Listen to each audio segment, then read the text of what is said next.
उज्जवल Bharat news crime special report पर आप सभी का स्वागत। नमस्कार, उज्जवल भारत न्यूज में सभी का स्वागत है। वलसाड़ जिले के पानेरा पहाड़ी पर स्थित मंदिरों में हुई चोरी की वारदात का खुलासा कर दिया गया है और अंतर्राज्यीय मंदिर में हुई चोरी की वारदात में शामिल 2 लोगों को चोरी के माल सहित गिरफ्तार कर लिया गया। 11/8/2025 की रात्रि को वलसाड़ जिले के पानेरा पहाड़ी पर स्थित श्री चंद्रिका, श्री अंबिका, श्री नवदुर्गा एवं श्री महाकाली माताजी के मंदिर तथा श्री रामेश्वर महादेव जी मंदिर के द्वार का ताला, कुंडी एवं लोहे की ग्रिल तोड़कर माताजी एवं हनुमान दादा की मूर्ति के सोने चांदी के आभूषण तथा महादेव जी के मंदिर से सीसीटीवी कैमरे की एलसीडी चोरी कर फरार हो गए। इस संबंध में वलसाड़ ग्रामीण भारतीय दंड संहिता 2023 की धारा 305 डी 331/454 के तहत मामला दर्ज किया। अलग अलग टीमों बनाई और सीसीटीवी फुटेज और तकनीकी विश्लेषण के आधार पर अपराध स्थल और आसपास के क्षेत्र का जायजा लिया और इसमें शामिल आरोपियों को पकड़ने के लिए आगे की जांच की गई तथा सीसीटीवी कैमरा विश्लेषण पर आधारित जानकारी के आधार पर वलसाड़ जिला और महाराष्ट्र राज्य के लगभग 200 सीसीटीवी फुटेज प्राप्त किए गए और अलग अलग टीमें तकनीकी विश्लेषण के आधार पर काम कर रही थी।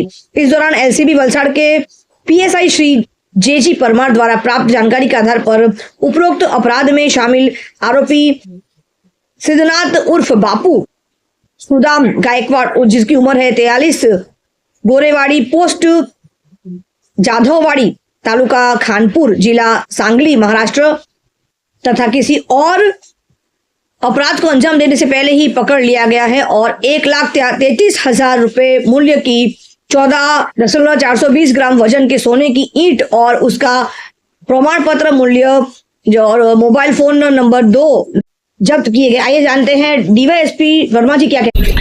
વલસાડ રૂરલ પોલીસ સ્ટેશનની હદમાં આવેલ પાલેણા ડુંગર ઉપર જે અલગ અલગ માતાજીના તેમજ હનુમાનજીના તેમજ મહાદેવના મંદિર આવેલા છે એ મંદિર પર તારીખ 11/8/2025ની રાત્રિના સમયે ચોરીનો બનાવ બનેલો હતો। જે અલગ અલગ મંદિરમાંથી ચાંદીની પાટો, તેના સિંહાસન અને માતાજીના મુગટ વગેરે ચોરી કરવામાં આવેલ હતી। આ ચોરીમાં ગયેલ મુદ્દામાલ બાબતે પોલીસ, એલસીબી તેમજ અન્ય અધિકારી સાથે તપાસમાં હતા। જે દરમિયાન એ આરોપીઓ 2 આરોપી લગભગ આ ગુનાને અંજામ આપ્યો એવું જાણવા મળેલું હતું। તેથી અહીંયાથી લઈને મહારાષ્ટ્ર સુધીના ટોટલ 200 જેટલા સીસીટીવી કેમેરા ચેક કરવામાં આવ્યા હતા અને એ ઉપરાંત ટેકનિકલ એનાલિસિસના આધારે મહારાષ્ટ્રના સાંગલી ખાતે રહેતા સિદ્ધનાથ અને પ્રમોદ ભીકાજી આ 2 આરોપીઓ હોવાનું ક્લિયર થયું હતું।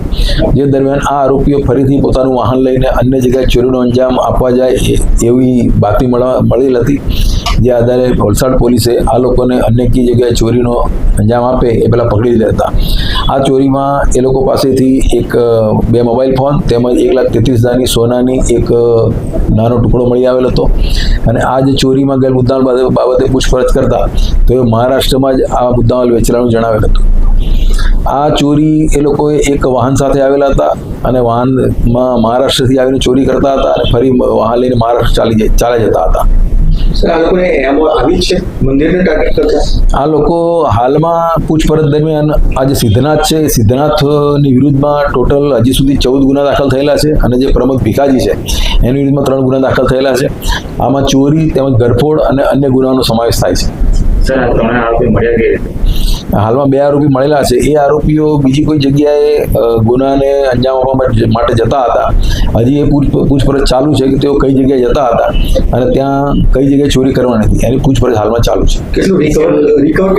હાલમાં 1,53,000નો મુદ્દામાલ રિકવર કરવામાં આવેલ છે અને અન્ય મુદ્દામાલ જે સોનીને વેચેલો છે એ મુદ્દામાલ રિકવર કરવાની કાર્યવાહી હાલમાં ચાલુ છે।